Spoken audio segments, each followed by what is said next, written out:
الحمدللہ وحدہ والصلاة والسلام علی من لا نبی بعدہ اما بعد فاعوذ باللہ من الشیطان الرجیم بسم اللہ الرحمن الرحیم۔ السلام علیکم ناظرین، صبح کی پرنور ساعتوں میں، سہانی گھڑیوں میں پبلک نیوز ٹی وی چینل پر پروگرام صدائے قرآن لے کر ڈاکٹر محمد طاہر مصطفیٰ آپ کی خدمت میں حاضر۔ ناظرین کرام، جیسا کہ آپ جانتے ہیں کہ پروگرام صدائے قرآن کا آغاز الحمدللہ رب العالمین سورہ فاتحہ سے ہوا تھا، اس کے بعد سورہ بقرہ، اور آج ہمارا سبق پہنچا ہے قرآن کریم کا تیسرا پارہ ہے اور سورہ آل عمران ہے، اور ناظرین کرام آیت نمبر 28 ہمارا آج کا موضوع ہے۔ تو آئیے سب سے پہلے آج کے سبق کی تلاوت سماعت کرتے ہیں امام حرمین شریفین قاری عبدالرحمن السدیس کی آواز میں۔ بسم اللہ الرحمن الرحیم۔ مومن مسلمان دوسرے اہل ایمان کو چھوڑ کر کافروں کو اپنا دوست نہ بنائیں، جو ایسا کرے گا اس کا اللہ سے کوئی تعلق نہیں ہے۔ ہاں، یہ الگ بات ہے کہ تم ان کے شر سے بچنے کے لیے ظاہری طور پر ایسا طرز عمل اختیار کرو تو کوئی مذائقہ نہیں۔ اللہ تمہیں اپنے آپ سے ڈراتا ہے اور تمہیں اسی کی طرف پلٹ کر جانا ہے۔ ناظرین کرام، یہ ہمارا آج کا سبق ہے جس میں اللہ رب العزت کی طرف سے ایک بہت اہم تلقین کی گئی ہے اہل ایمان مسلمانوں کو، وہ یہ کہ آپس میں دوسرے اہل ایمان کو چھوڑ کر کافروں کو اپنا دوست نہ بنائیں۔ ناظرین کرام، یہ ایک اصولی فیصلہ اللہ رب العزت نے ہمیں دیا ہے، لیکن جب ہم غور کرتے ہیں کلام اللہ پر تو اسی میں سورہ بنی اسرائیل کی آیت نمبر 70 ہے، وَلَقَدْ كَرَّمْنَا بَنِي آدم، ہم نے انسان کو عزت عطا کی ہے، اور انسان میں وہ انسان بھی آتے ہیں جو اللہ کو مانتے ہیں اور وہ بھی آتے ہیں جو اس کا کفر کرتے ہیں۔ یہاں تو اللہ رب العزت کا اعلان ہے کہ ہم نے عزت عطا کی ہے۔ ناظرین کرام، پھر دوسرا دین اسلام کا ایک اور اصول یہ ہے کہ غیر مسلموں کے ساتھ رواداری کا سلوک کیا جائے، محبت کا سلوک کیا جائے، اپنائیت کا سلوک کیا جائے۔ اور ناظرین کرام، جہاں پر بنیادی انسانی حقوق کی بات آتی ہے تو وہاں پر بھی دین اسلام کی کیا تعلیمات ہیں کہ روٹی، کپڑا، مکان، تعلیم، علاج، یہ انسان کے بنیادی حقوق ہیں، مسلمان کے نہیں، انسان کے بنیادی حقوق ہیں۔ جب انسانی حقوق کی بات آتی ہے تو دین اسلام کی ناظرین کرام تعلیم یہ ہے کہ پہلا حق یہ ہے، بنیادی حق جس کے بغیر سروائیول نہیں ہے انسانی جان کی، کہ اس کو کھانا ملنا چاہیے، اس کو خوراک ملنی چاہیے، اس کو بھوکا نہیں مرنا چاہیے، اس کو بھوکا نہیں رہنا چاہیے، معاشی طور پر تنگ دست نہیں ہونا چاہیے۔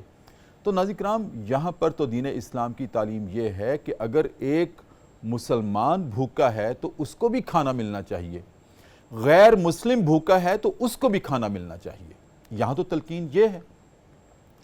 پھر اس کے بعد اگر مسلمان برہنہ تن ہے، اس کے تن کے اوپر بھی کپڑا ہونا چاہیے، غیر مسلم برہنہ تن ہے تو اس کے تن کے اوپر بھی کپڑا ہونا چاہیے، کیونکہ یہ شرم و حیا کا بنیادی تقاضا ہے انسان کے لیے۔ پھر ناظرین کرام، بغیر چھت کے اگر مسلمان رہتا ہے وہ بھی قابل قبول نہیں ہے، غیر مسلم رہتا ہے وہ بھی قابل قبول نہیں ہے، دونوں کو چھت ملنی چاہیے۔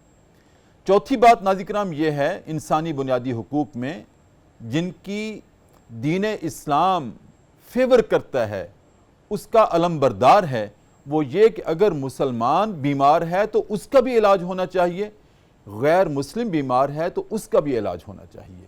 یہ نہیں کہ غیر مسلم تڑپ رہا ہے تو ہم کہیں کہ چونکہ تم غیر مسلم ہو تو تمہارا علاج نہیں ہونا چاہیے۔ دین اسلام اس کو برداشت نہیں کرتا، انسانی حقوق کے حوالے سے، انسانی عزت کے حوالے سے، انسانی عفت کے حوالے سے۔ اور پھر ناظرین کرام، پانچواں حق جو انسانی بنیادی حقوق میں ہے وہ یہ ہے کہ غیر مسلم بھی جاہل نہ رہے جس طرح مسلمان جاہل نہیں رہ سکتا۔ اگر مسلمان جاہل ہے وہ بھی برداشت نہیں، غیر مسلم جاہل ہے وہ بھی برداشت نہیں، دونوں کو زیور تعلیم سے آراستہ ہونا چاہیے، دونوں کو علم کی روشنی پہنچنی چاہیے، کیونکہ علم ایک روشنی ہے اور روشنی ہدایت کا راستہ دکھاتی ہے۔ تو اگر مسلمان کو تو روشنی مل گئی اور غیر مسلم کو روشنی نہ ملی تو وہ جہالت کے اندھیروں سے کیسے باہر نکلے گا؟ ناظرین کرام، یہاں پر جو چیزیں میں نے آپ کے سامنے رکھی ہیں، دین اسلام کے بنیادی اصولوں میں ہیں یہ باتیں، دین اسلام کے منشور میں ہیں یہ باتیں، دین اسلام کے دستور میں ہیں یہ باتیں۔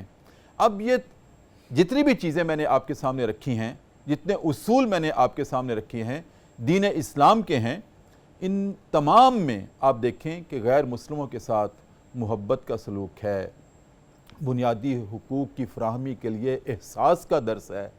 لیکن ناظرین کرام، جو آج کا سبق ہے اس میں یہ کہا گیا ہے کہ ان کو اپنا دوست نہ بناؤ۔ اب خط امتیاز ہم کہاں کھینچیں گے؟ ایک طرف ان کے احساس کا درس ہے، ایک طرف ان کے ساتھ محبت کا درس ہے، ایک طرف یہ ہے کہ غیر مسلم بھی بھوکا نہ رہے۔ سب کچھ جو انسان بطور انسان مسلمان کے لیے پسند کیا گیا ہے وہی غیر مسلم کے لیے پسند کیا گیا ہے۔ پھر آج کے سبق کی روح کیا ہے، اسپرٹ کیا ہے، بیٹوین دا لائنز ہمیں کیا پیغام دیا گیا ہے؟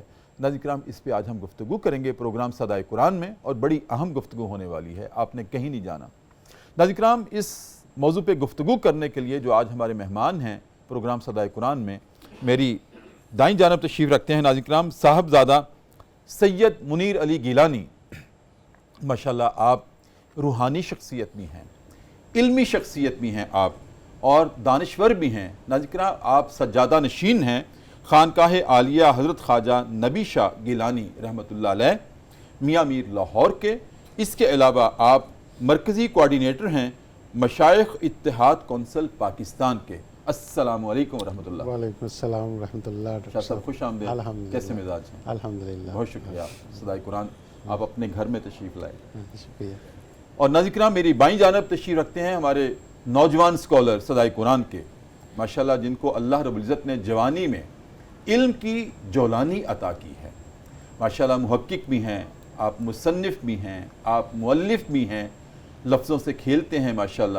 جناب حافظ محمد عدنان بشیر، اردو سائنس بورڈ میں ایک طویل عرصہ آپ نے گزارا ہے بطور محقق کے، آج ہمارے پروگرام کی زینت ہیں۔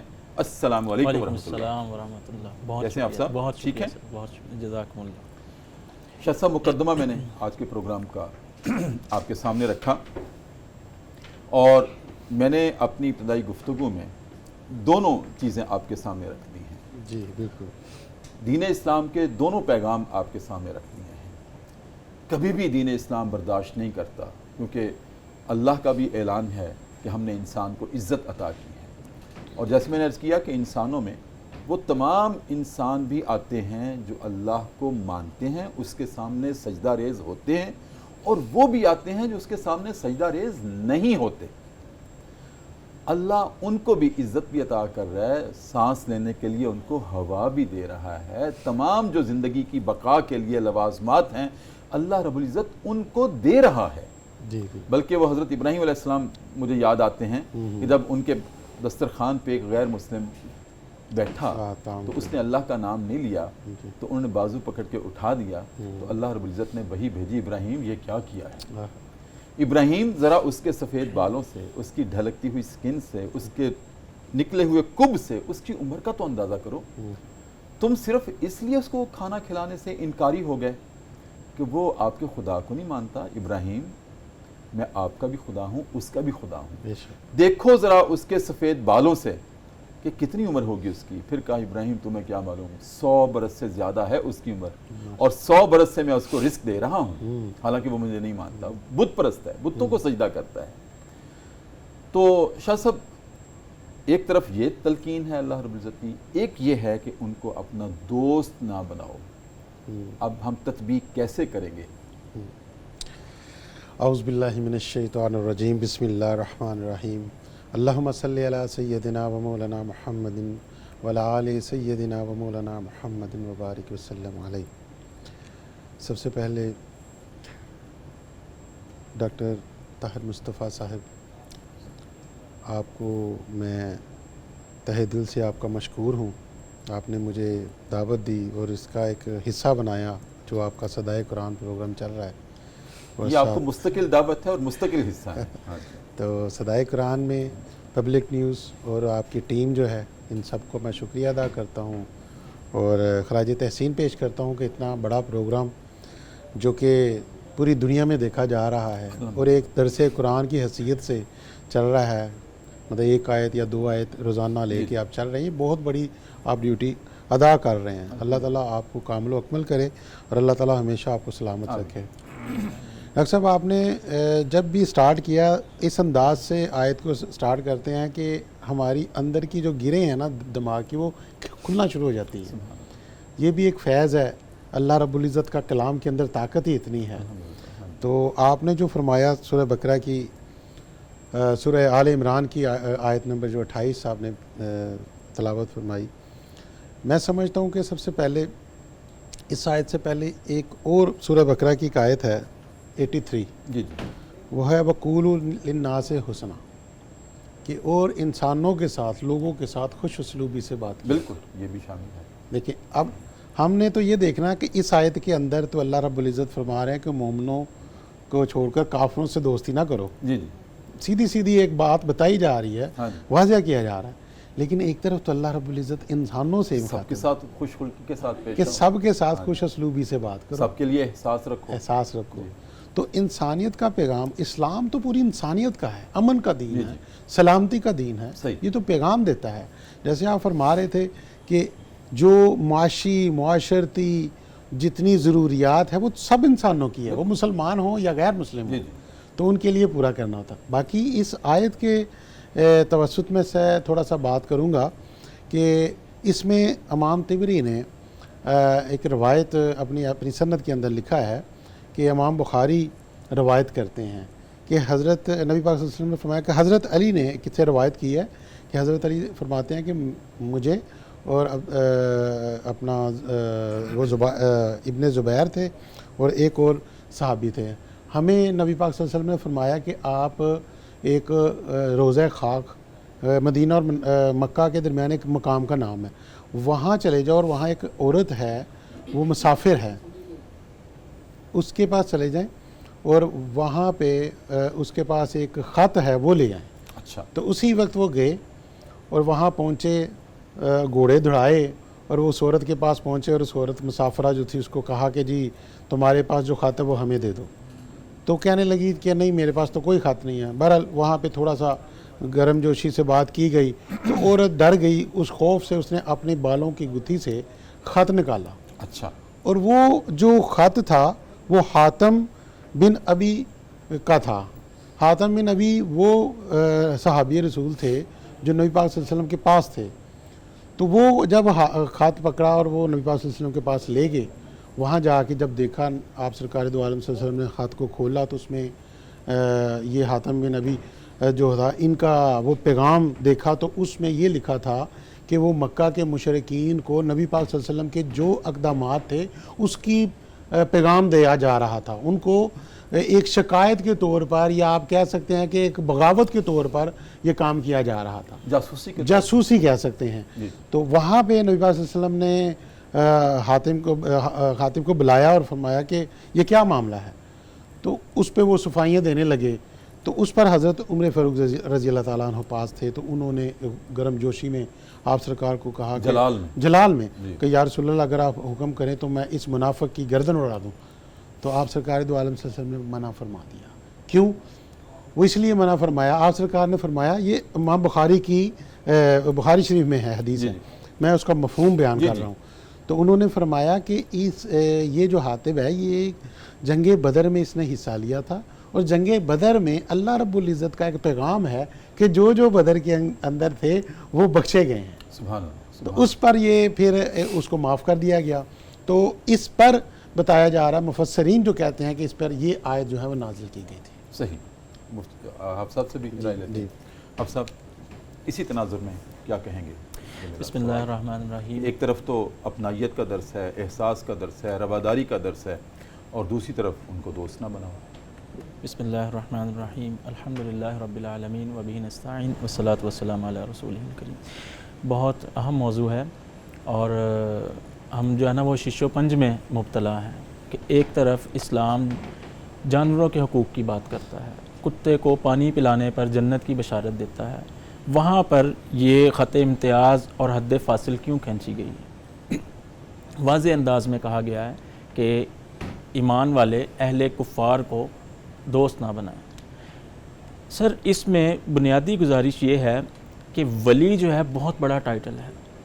اللہ تعالیٰ نے اپنے لیے اپنے ساتھ اس ٹائٹل کو خاص کیا، اللہ ولی الذین آمنوا، اللہ تعالیٰ اہل ایمان کا دوست ہے۔ اس سے اس کی ڈائیورسٹی، اس کی مفہوم کی وسعت اور اس کی گہرائی اور گہرائی کو ہم سمجھ سکتے ہیں۔ جہاں اللہ تعالیٰ کو انسانی جان کا تحفظ مطلوب ہے، مقصود ہے، وہاں ایک مسلمان کے اسلام کا تحفظ، ایک مومن کے ایمان کا تحفظ اور اس کی روحانیت کی بھی پاسداری کے لیے اللہ تعالیٰ نے پہرے داری کی ہے۔ صحیح۔ اہل کفار چونکہ سب سے زیادہ اسلام پر اور ایمان پر یلغار کرتے ہیں، وہ اپنے پورے لو لشکر کے ساتھ، اپنی پوری طاقت اور قوت کے ساتھ مسلمانوں پر حملہ آور ہوتے ہیں، لہٰذا اس تناظر میں یہ خط فاصل، حد فاصل اور خط تنسیق جو ہے یہ کھینچ دی گئی ہے کہ یہ لائن ڈرا کر دی گئی ہے، یہ ریڈ زون ہے، اس سے آگے تم نے نہیں بڑھنا۔ اس میں ہم دیکھتے ہیں کہ دو کیٹیگرائز دو انداز سے کیا جا سکتا ہے کفار کو۔ ایک وہ جو محارب ہیں، جو حربی کافر ہیں، جو علل آسان اعلان کر دیں ہمارے ناظرین کے لیے، محارب اور حربی کافر جو سینہ سپر ہو کر علل اعلان جنگ میں آ جاتے ہیں اور اقدامات کرتے ہیں، اور دوسرے وہ جو مسالم ہیں، جو صلح جو ہیں، جو مصالحت پسند ہیں۔ مکہ میں ہمیں اس کی کئی ایک جو ہے نا وہ نظائر ملتے ہیں۔ بنو خزاع، بنو حارث کے بہت سے لوگ ایسے تھے جو مسلمانوں کے حلیف تھے، ان کو مسلمانوں کو جب ایذا تکلیفیں پہنچتی تھیں تو وہ درد رکھتے تھے مسلمانوں کا۔ ایسے صلح جو کفار کو تخصیص کر دی گئی ہے دونوں میں، اور دوسرے بنو ہاشم کے لوگ، بنو مطلب کے لوگ، جن کو تکلیف پہنچتی تھی کہ مسلمانوں کو مشرکین مکہ ایذائیں نہ دیں۔ اللہ تعالیٰ نے ان دونوں کی تخصیص سورہ ممتحنہ میں یوں فرمائی کہ لا ینہاکم اللہ عن الذین لم یقاتلوکم۔ اگر تمہارا یہ ذہنی ملان جو بن چکا ہے، ہجرت کرنے کے بعد بھی ایک کسک ہے تمہارے دل میں، اور تمہارے دل تڑپ رہے ہیں مکہ میں اپنے رشتہ داروں کے لیے، ان بچوں کے لیے، تو اللہ تعالیٰ تو تمہیں منع نہیں کرتا ان کے ساتھ حسن معاشرت کرنے سے، ان کے ساتھ بھلا اور عمدہ برتاؤ کرنے سے، اور ان کے ساتھ تمام انصاف کے تقاضے پورے کرنے سے۔ اللہ تعالیٰ ہرگز تمہیں منع نہیں کرتا۔ لا ینہاکم اللہ عن الذین، شرائط یہاں پہ رکھ دی گئی ہیں، لم یقاتلوکم، جو اسلام اور مسلم کی وجہ سے ضد، اناد اور ہٹ درمی پر نہیں اتر آتے، تمہیں قتل نہیں کرتے، ان کے ساتھ نرم گوشہ رکھو، ان کے ساتھ نرم گوشہ رکھو۔ وَلَمْ يُخْرِجُوكُم مِّن دِيَارِكُمْ، اور نہ تمہیں ہجرتیں کرنے پر مجبور کر دیتے ہیں، تمہیں اتنا تنگ نہیں کرتے کہ تم اپنا گھر بار چھوڑنے پر مجبور ہو جاؤ۔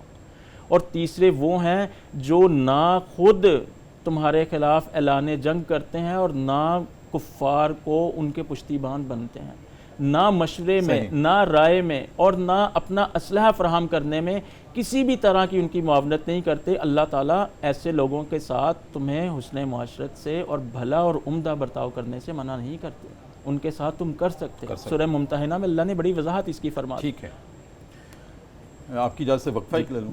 شاہ صاحب وقفہ ہے۔ ناظرین کرام، جو ابھی تک میرے فاضل مہمانوں نے گفتگو کی ہے، اس سے ہم یہ نتیجہ اخذ کر سکتے ہیں کہ جیسے حافظ صاحب نے بھی فرمایا ہے کہ دو طرح کے غیر مسلم ہمارے ہو سکتے ہیں، کہ ایک وہ جو جنگ پر آمادہ ہیں، بلکہ میں اس سے اگلا لفظ یہ کہنے والا ہوں، اور مجھے پورا اس پہ شرح صدر ہے کہ اگر میں یہ کہوں، وہ غیر مسلم جو ظالم نہیں ہیں، ان کے ساتھ نرم گوشہ ہو سکتا ہے، ان کا احساس ہو سکتا ہے، ان کا درد بھی ہو سکتا ہے، اور جو ظلم پہ آمادہ ہیں، ظلم ناظرین کرام دین اسلام میں کوئی اپنا کرے تب بھی نامقبول ہے اور غیر کرے تب بھی قبول نہیں ہے۔ ظلم پہ کوئی کمپرومائز نہیں ہے، اگر اپنا کوئی ظلم کرتا ہے اس پہ بھی کمپرومائز نہیں ہے، دوسرا غیر کرے اس پر بھی کمپرومائز نہیں ہے، یہاں تک کہ اللہ رب العزت نے اپنی دین اسلام کی تعلیمات میں تو یہاں تک بھی نرم گوشہ کافرین کے لیے رکھا ہے کہ تم ان کے حقوق کی پاسداری کرو، ان سے ڈائیلاگ کرو، ان سے بات کرو، ان سے اپنا حسن خلق کا برتاؤ کرو، اس لیے کہ ان کے کورے کاغذ پر، ذہن کے کورے کاغذ پر یا قلب کے کورے کاغذ پر اللہ کا نام نہیں لکھا، انکار کرتے ہیں، وہ کافر ہیں۔ تم دلائل کے ساتھ ان سے بات کرو نا، تو اس کورے کاغذ کے اوپر اللہ کا نام لکھ دو نا تم۔ لیکن یہ کب لکھ سکو گے؟ جب ان کے ساتھ نیک برتاؤ کرو گے، اور جب ان سے دور رہو گے تو وہ تمہارے قریب نہیں آئیں گے، تو پھر بات کیسے آگے بڑھے گی؟ لیکن جب ظالم ہو کوئی، اپنا ہو یا بیگانہ، اس کے ساتھ اعلان جنگ ہے اور کوئی کمپرومائز نہیں ہے۔ ناظرین کرام، وقفہ لیتے ہیں اور وقفے کے بعد اسی بات کو اور آگے بڑھاتے ہیں اور کھولتے ہیں کہ اس میں کیا کیا ہمارے لیے اسباق ہیں۔ وقفے میں ناظرین کرام ہم جایا کرتے ہیں دربار رسالت میں، اور اپنے نبی کریم صلی اللہ علیہ وسلم کی ذات اقدس پر ایک مرتبہ ہم درود کریم کا نذرانہ پیش کرتے ہیں اور واپس آتے ہیں۔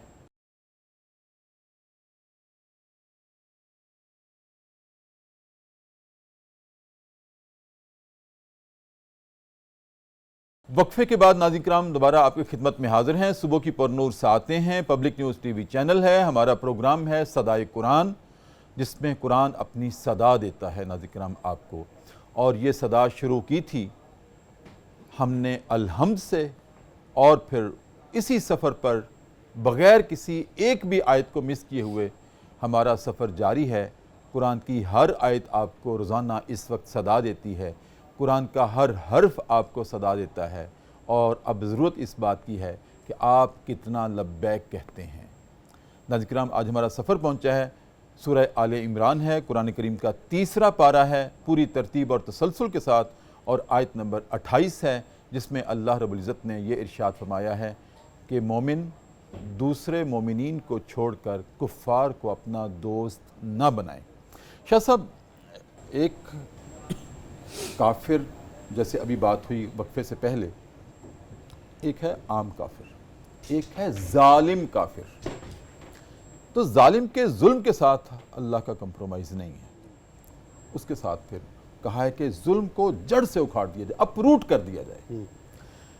اچھا، دوسری ہمیں اس تمام گفتگو سے ایک یہ بھی اسپرٹ ملی ہے کہ دیکھیں، ہم نے جتنی باتیں کی تھیں ان کا احساس کیا جائے، ان کی عزت کی جائے، عزت میں فرق نہ ڈالا جائے، ان کے حقوق کی پاسداری کی جائے، معاشی اعتبار سے، معاشرتی اعتبار سے ان کے ساتھ حسن سلوک کیا جائے، حسن خلق کا برتاؤ کیا جائے، لیکن ان کو اپنا رازدان نہ بناؤ۔ ایک اسپرٹ یہ ہے، ایک تو یہ جو ابھی حافظ صاحب نے بھی ڈسکس کیا، آپ نے بھی، کہ اگر کوئی ظالم ہے، حربی ہے، ظلم پہ آمادہ ہے، جنگ پر آمادہ ہے، آپ سے لڑنا چاہتا ہے، تو پھر ایک حد تک تو اخلاق دکھایا جا سکتا ہے، زیادہ دکھائیں گے تو وہ ہمیں بزدل سمجھے گا، پھر اس کے ساتھ نبردآزما ہونا پڑے گا۔ جیسے نبی کریم صلی اللہ علیہ وسلم کو مکہ سے ہجرت کرنے پہ مجبور کر دیا گیا تھا، اور جب وہ بارڈر لائن آئی تھی مکہ سے، جب آپ ہجرت کر کے مکہ سے کی دہلیز سے آپ نکل رہے تھے، تو ایک دفعہ آپ نے پیچھے مڑ کر دیکھا تھا، مکہ میں اسی مٹی میں پیدا ہوا تھا، لیکن تیرے رہنے والوں نے مجھے رہنے نہیں دیا، میں بہت مجبور ہو کے جا رہا ہوں۔ اچھا، پھر آپ مدینہ چلے گئے، اور وہ ظالم مدینہ آئے، ایک کینسر کی طرح پھیلتے ہوئے آئے، اور جب ڈائیگنوز ہو جائے کہ یہ کینسر ہے، پھر وہ کاٹ دینا ہی بہتر ہوتا ہے، تاکہ باقی جسد انسانیت بچ جائے۔ تو یہ دین اسلام کی تعلیم ہے۔ شاہ صاحب، میں سمجھتا ہوں کہ جب ہم تعلقات کی بات کرتے ہیں نا، تو تعلقات میں ایک ہوتی ہے جگری دوستی، اس سے منع کیا، ان کو جگری دوست نہ بناؤ اپنا، ایسا دوست نہ بناؤ کہ جس میں راز ایک دوسرے کے ساتھ شیئر کیے جاتے ہیں، کیونکہ دشمن ہے، کبھی بھی تمہیں دھوکہ دے سکتا ہے۔ دوسرا درجہ ہے شاہ صاحب معاملات کا، ایک تو ہے محبت اور مودت کا، اس میں منع کر دیا کہ نہ کرو، اتنی شدید محبت کہ اپنے راز ہی ان کو دے بیٹھو۔ دوسرا ہے درجہ مواسات کا، جس کا مطلب یہ ہے ہمدردی، خیر خواہی اور ان کے نفع رسانی کی بات، یہ ٹھیک ہے، اس حد تک ہم کر سکتے ہیں ان کے ساتھ۔ بالکل آپ نے درست فرمایا. جو آپ بات کر رہے ہیں مواسات کی، یہ ہمدردی جائز ہے، یہ شریعت اجازت بھی دیتی ہے اور قرآن کے اندر اس کی کافی چیزیں ہیں. دوسرا آپ نے جو بات کی کہ تعلقات آپس میں رکھنا اور اپنے راز کو افشاں کرنا، جس کو آپ سمجھتے ہیں کہ جو کفار ہیں یا غیر مسلم ہیں، آپ سمجھتے ہیں کہ ان کو اگر میں اپنے راز دوں تو یہ دین اسلام کو نقصان پہنچا سکتا ہے، آپ کی ذات کے علاوہ دین اسلام کو اگر نقصان پہنچا سکتا ہے تو ایسے بندے کو دوست نہ بنایا جائے. صحیح. اس سے ممانعت ہے. اس کے علاوہ میں ایک اور بات اس کے اندر ایڈ کروں گا کہ جیسے حدیث مبارکہ ایک روایت ہے کہ خیر الناس من ینفع الناس، یہاں پہ بھی کھلے الفاظ میں کہا کہ انسانوں سے مخاطب ہو کر کہ بہترین انسان وہ ہے جو دوسرے انسانوں کے لیے فائدہ مند ہو. فائدہ انسانیت کو دینا ہے، یہ تو اٹل حقیقت ہے. ہمدردیاں ہوں، غمخواری ہو یا کچھ بھی اس موقع پر ہو، انسانیت کے ناطے انسان ایک دوسرے کو فائدہ دینا، جی یہ حکم الہی بھی ہے اور آپ سرکار دو عالم صلی اللہ علیہ وسلم کا اسوہ بھی ہے. اسوہ بھی ہے. تو اس میں یہ سمجھتا ہوں کہ اگر ہم تھوڑی سی تاریخ پہ جاتے ہیں نا، تو ہمارے اسلاف جو ہیں، اولیاء اعظام ہیں، ان کی تاریخیں دیکھیں، انہوں نے اپنے پورے وجود کو دوسروں کے لیے مختص کر دیا. وقف کر دیا تھا. جیسے میں نے پہلے بھی ایک دفعہ بتایا تھا کہ حضرت خواجہ معین الدین چشتی اجمیری رحمۃ اللہ علیہ جب ہند سندھ میں آئے تو ہندو پنڈت تھے، اس کے اندر بت کے پجاری تھے، ان کے اندر بیٹھ کر انہوں نے اسلام کی تبلیغ کی. اس کے اندر بڑے ایسے تھے جو ظالم بھی تھے، لیکن انہوں نے اس کو اوائڈ کیا اور دین اسلام کی تبلیغ کی. صحیح. تو میں سمجھتا ہوں کہ اسلام کے لیے صرف جو چالیں غلط چلنے والے غیر مسلم ہیں ان کو اوائڈ کیا جائے. باقی جو اسلام جو ہمیں اجازت دے رہا ہے کہ ہم معاشرتی طور پر ایک دوسرے کے ساتھ اچھا رویہ، اچھا تعلق، ان کے ساتھ ان کی غم خواری میں حصہ، وہ تو شاہ صاحب بالکل ٹھیک ہے. ہاں جی بالکل ٹھیک ہے، لیکن اصل بات وہی ہے جو ابھی آپ نے کی ہے کہ اس حد تک ان کے ساتھ بہت گہری محبت یا گہری دوستی نہ کی جائے کہ وہ آپ کے ہی جاسوس بن جائیں بے شک، اور آپ کے ہی رازوں کو لے کر وہ آگے دشمنوں کو دے کر آپ کی جڑ کو اکھاڑنے کے درپے ہو جائیں. اس حد تک نہ کیا جائے. ورنہ جب ہم کسی سے خوش خلقی کے ساتھ پیش آتے ہیں، رواداری کے ساتھ پیش آتے ہیں، تو ہمیں کسی کے ماتھے پر لکھا ہوا نظر نہیں آتا کہ یہ میرا دشمن ہے یا میرے سے دشمنی کرے گا. لیکن جب پتہ ہے کہ غیر مسلم ہے اور کافر ہے تو پھر اس سے اس حد تک اوائڈ کرنا چاہیے جہاں سے وہ خط امتیاز کھینچی جاتی ہے کہ جو بالکل آپ کے اپنے فیصلے ہوتے ہیں اور آپ کے اپنے فیصلوں میں ہی اپنی بقا ہوتی ہے. جب آپ اپنے فیصلے کسی کے ہاتھ میں دے دیتے ہیں پھر آپ کی بقا میں ایک دراڑ آ جاتی ہے اور اس میں وہ دراڑ عمارت کے گرنے کا باعث ہو سکتی ہے، نقصان دہ ہو سکتی ہے. اپنا حفظ صاحب، تعلقات کا تیسرا درجہ ہے مدارات، جس میں ظاہری خوش خلقی آتی ہے، اس کے بارے میں آپ فرمائیں. اور چوتھا درجہ ہے معاملات، ان سے معاملات کس حد تک رکھے جا سکتے ہیں غیر مسلم کے ساتھ اور مدارات کس حد تک کی جا سکتی ہے، وہ تو طے ہو گیا کہ ہم ان سے گہری دوستی نہیں کر سکتے. ہم اس پہ پہلے بات کر چکے ہیں. اسلام رواداری کا مذہب ہے. ٹھیک. اب رواداری کی مثالیں ہم نے دیکھنی ہیں کہ کس کس انداز سے اکوموڈیٹ کرتا ہے غیر مسلموں کو. نبی کریم صلی اللہ علیہ وسلم نے آپ کے پاس ایک پوشاک لائی گئی ریشمی، تو آپ نے عمر فاروق رضی اللہ عنہ کو وہ تحفتاً دے دی. تو انہوں نے پوچھا کہ یا رسول اللہ، آپ نے خود تو زیبتاً نہیں کی، آپ نے اپنے لیے تو ناپسند فرمائی ہے، تو مجھے آپ کیوں پیش کر رہے ہیں، مجھے کیوں دے دی گئی ہے؟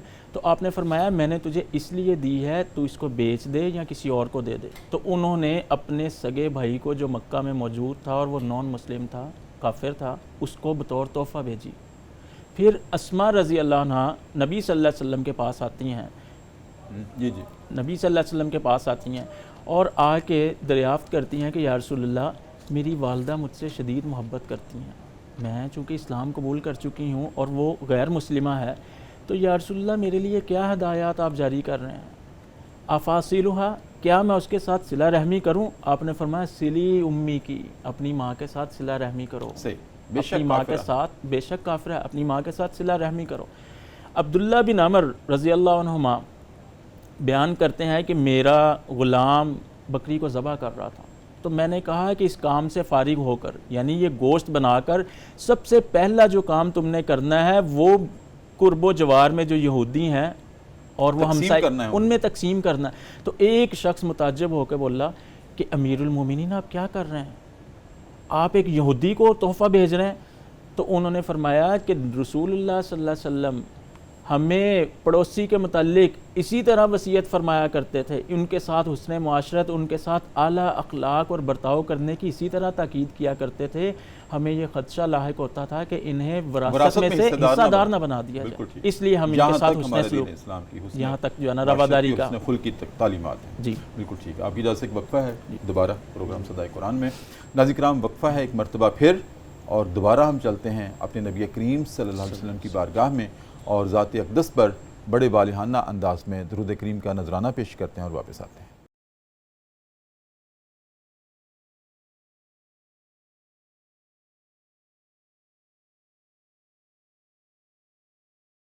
وقفے کے بعد ناظرین کرام دوبارہ آپ کی خدمت میں حاضر ہیں. صبح کی پرنور ساتیں ہیں, پبلک نیوز ٹی وی چینل ہے. ہمارا پروگرام ہے صدائے قرآن, جس میں آج سورہ آل عمران کی آیت نمبر 28 ہمارا موضوع ہے, جس میں اللہ رب العزت نے باشگاف الفاظ میں یہ فیصلہ دیا ہے, کیٹیگوریکلی نص کے طور پر یہ بات ارشاد فرمائی ہے کہ اہل ایمان مسلمان کافروں کو اپنا جگری دوست نہ بنائیں. ناظرین کرام, یہاں پر میں ایک اور بات واضح کر دوں کہ ہمارا دین اسلام, ہمارا قرآن انسانیت کے حقوق کا علمبردار ہے, انسانیت کے ساتھ محبت کا علمبردار ہے. اور انسانیت میں نے جیسے اپنی ابتدائی گفتگو میں بھی عرض کیا تھا کہ وہ تمام لوگ بھی آتے ہیں جو اللہ کا انکار کرتے ہیں, کفر کرتے ہیں, نہیں مانتے, پھر بھی اللہ رب العزت ناظرین کرام ان پر اپنی شفقت کا سایہ رکھتا ہے, محبت کا سایہ رکھتا ہے اور ان کے احساس کا سایہ رکھتا ہے. اور یہی درس ہمیں ہے, اور ہم بھی الحمدللہ اہل ایمان مسلمان اپنے غیر مسلم بھائیوں کے حقوق کے علمبردار ہیں. یہاں تک کہ ہم نے تو اپنے پرچم میں بھی ان کو عزت دی ہے, ان کا باقاعدہ ایک شعر رکھا ہے, حصہ رکھا ہے. پرچم کسی ملت کی, کسی قوم کی عزت کی علامت ہوا کرتا ہے, ہم نے وہاں بھی ان کو شعر دیا ہے. اور جہاں پر وہ اپنی کمیونٹی میں رہتے ہیں ان کو اپنی عبادت گاہوں میں آزادی کے ساتھ رہنے کی, بسنے کی, تہذیب کی, تمدن کی نہ صرف اجازت ہے بلکہ دین اسلام ان کے حقوق کی پروٹیکشن کرتا ہے. اور ہم اپنے پروگرام صدائے قرآن سے بھی یہی آواز بلند کرتے ہیں کہ کسی غیر مسلم کو غیر مسلم جان کر اس کے ساتھ ظلم نہیں ہو سکتا, یہاں تک کہ ناظرین کرام حتی کہ عزت نہیں ہو سکتی. جتنی مسلمان کی عزت ہے اتنی ہی غیر مسلم کی عزت ہے. صدائے قرآن سے بھی یہی آواز ہے, ہمارے دین کی بھی یہی آواز ہے, ہمارے قرآن کی بھی یہی آواز ہے. کوئی غلط فہمی میں نہ رہے کہ ہم کوئی نعوذ باللہ خدا نخواستہ کوئی نفرت کی بات کریں, نہیں, ہم محبت کی بات ہی کر رہے ہیں. لیکن اس محبت میں اگر کوئی ظلم کا رس گھولنا چاہے تو وہ قابل برداشت نہیں ہے, نہ ہم سے برداشت ہوگا. لہٰذا چین کے ساتھ, امن کے ساتھ, سکون کے ساتھ رہتے ہیں, رہتے جائیں. دین اسلام اپنے ماتحت قائم ہونے والی ریاستوں کو تلقین کرتا ہے کہ اگر تمہاری ریاست میں غیر مسلم بستے ہیں ان کے تمام حقوق کی پروٹیکشن کی جائے, تحفظ دیا جائے, ان کی عزت کی جائے, احترام کیا جائے. اور الحمدللہ ہم اس پہ نازاں ہیں کہ ہم احترام کرتے ہیں. ناظرین کرام, اب آگے بات کرتے ہیں. شاہ صاحب, آخری بات ہمارے پاس 1.5 منٹ ہے آپ کے پاس, خلاصے کے طور پر, پیغام کے طور پر. جیسے ہم نے بڑی تفصیل کے ساتھ بات کر لی ہے, جی جی, نہ ہم دل آزاری کی بات کرتے ہیں, نہ ہم نفرت کی بات کرتے ہیں. ہمارے دین اسلام میں نفرت نہیں ہے, نہیں, بے شک, ٹھیک ہے. ہمارے دین اسلام میں تو ظالم نہیں, ظلم کے ساتھ نفرت ہے, بیمار نہیں, بیماری کے ساتھ نفرت ہے, غریب نہیں, غربت کے ساتھ نفرت ہے. بے شک, وہ جڑ ختم کی جائے. انسانوں سے نفرت نہیں ہے. لیکن کون سے ایسے کافر ہیں جن کے ساتھ رواداری بھی نہیں ہو سکتی؟ دیکھیں جی, یہ قرآن پاک میں کئی جگہوں پہ نا ظالم کے اوپر بڑی باتیں کی گئی ہیں. اللہ تعالیٰ نے کھلے بیان دیے ہوئے. جی جی. سب سے پہلی بات کہ جو ظالم ہے نا, اس سے رواداری, اس سے کوئی تعلق رکھنا بہت, مطلب کہ اس سے بالکل ممانعت ہے. جی. اور دوسرے وہ جو ظلم کا قانون یا نظام رائج کرنا چاہ رہے ہیں, جیسے فرعونیت ہے کسی کے اندر یزیدیت ہے, کسی کے اندر وہ چیزیں ہیں جو نمرود کے نظریے کو رکھنے والے ہیں, صحیح. ان جیسے لوگوں سے بھی پیچھے رہنا چاہیے. پیچھے رہنا چاہیے. جیسے موجودہ دور میں بھی آپ دیکھ رہے ہیں کہ جو انسانیت کے اوپر کوئی وہ نہیں ہے، ظلم ہو رہا ہے، بچوں پہ بھی ہو رہا ہے، عورتوں پہ بھی ہو رہا ہے، بزرگوں پہ بھی ہو رہا ہے، تو اس پہ انسانیت کہاں گئی؟ یہود و نصارہ کو تو دین اسلام نے اہل کتاب کہا ہے، اہل کتاب، لیکن اگر وہ ظلم پہ آمادہ ہیں تو پھر نہیں ہے، پھر زیرو ٹالرنس. بالکل زیرو ٹالرنس. سر اس میں گزارش کروں گا، چونکہ پروگرام کا آخری حصہ ہے، جی اسلام زندہ یہودی کی بھی تکریم کرتا ہے، اسلام مردہ یہودی کی بھی تکریم کرتا ہے. جی میں نے طرز کیا ان کو اہل کتاب کا ہے. مردہ یہودی، زندہ یہودی کی کس طرح؟ نبی کریم صلی اللہ علیہ وسلم خود تشریف لے کر گئے ہیں یہودی بچے کی عیادت کے لیے اور اس کو اسلام کی دعوت دی ہے. تو اس کا والد کہنے لگا کہ اتے ابو القاسم کی بات کو مان لے، تو اس نے اسلام قبول کر لیا. تو آپ صلی اللہ علیہ وسلم جب اس کے گھر سے تشریف لے جا رہے تھے تو آپ نے فرمایا الحمدللہ الذی انقذہ من النار. اس ذات کے لیے تمام تعریفات ہیں جس نے اس کو جہنم سے نجات دے دی ہے. اور دوسرا موقع کہ نبی اکرم صلی اللہ علیہ وسلم ایک جنازے کے لیے کھڑے ہوئے ہیں، تو عمر رضی اللہ عنہ کہتے ہیں کہ یا رسول اللہ کان یہودین، یہ تو یہودی تھا جس کے لیے آپ نے فرمایا یکون النفس. عمر یہ جان نہیں تھی. احترام انسانیت میں ہمارے نبی کھڑے ہوئے ہیں. بے شک. اور جو آخری بات میں نے کی ہے کہ ظالم کے ساتھ کمپرومائز نہیں ہے، ان سے دوستی نہیں ہے. اور ایک بات میں آپ دونوں کی اجازت سے اور کہنا چاہوں گا کہ جو میرے نبی کا دشمن ہے، جو ان کی اہانت کرتا ہے، ان کی ناموس پہ حرف اٹھاتا ہے، اس کے ساتھ بھی کوئی کمپرومائز نہیں. بے شک.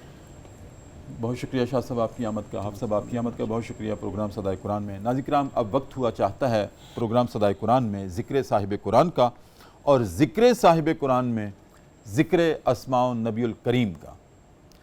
ہم نے ایک سلسلہ شروع کر رکھا ہے شاہ صاحب، آپ صاحب، ذکر اسماء النبی کا.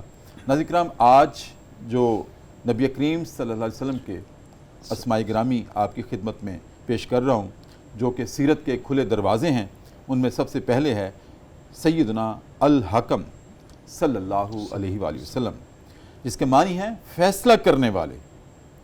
ناظرین کرام، اس کا ہمیں قرآن کریم سے حوالہ ملتا ہے سورہ بقرہ کی آیت نمبر 213 سے، پھر سورہ النساء کی آیت نمبر 58 سے، پھر ناظرین کرام سورہ نساء ہی 65 سے، اور پھر ناظرین کرام سورہ النساء کی آیت نمبر 105 سے، سورہ المائدہ آیت نمبر 42 اور 43 سے، اور پھر ناظرین کرام سورہ مائدہ ہی آیت نمبر 48 اور 49 سے، اور پھر اس کے بعد ناظرین کرام اگلا اسم گرامی ہے جو یہ حروف تہجی کے اعتبار سے میں آپ کو پیش کر رہا ہوں، سیدنا خاتم النبیین صلی اللہ علیہ وآلہ وسلم، جس کا معنی ہے سلسلہ نبوت کو ختم کرنے والے. ناظرین کرام، سیل آف دا پروفیٹہڈ، سیل کر دینے والے. جب ایک چیز سیل کر دی جائے اور مہر لگ جائے، پھر اس کے اندر نہ کوئی چیز جا سکتی ہے نہ باہر آ سکتی ہے. تو نبی کریم صلی اللہ علیہ وسلم سلسلہ نبوت کو سیل کرنے والے ہیں، آپ خاتم ہیں. اور اس کا ہمیں سورہ الاحزاب کی آیت نمبر 40 ہے، بڑی معروف آیت ہے، ما کان محمد ابا احد من رجالکم ولکن رسول اللہ و خاتم النبیین. اور اس کے بعد ناظرین کرام سیدنا الخاشع صلی اللہ علیہ وآلہ وسلم، اللہ کا ڈر رکھنے والے. اور اس کا ہمیں اشارہ ملتا ہے قرآن کریم سے سورہ بقرہ آیت نمبر 45، سورہ آل عمران 199، اور پھر ناظرین کرام اس کے بعد سورہ الرعد آیت نمبر 21، سورہ مومنون آیت نمبر 1 اور 2، اور پھر سورہ الاحزاب آیت نمبر 35، اور اس کے بعد ناظرین کرام ہمیں سورہ زمر آیت نمبر 23، اور پھر سورہ قاف آیت نمبر 33.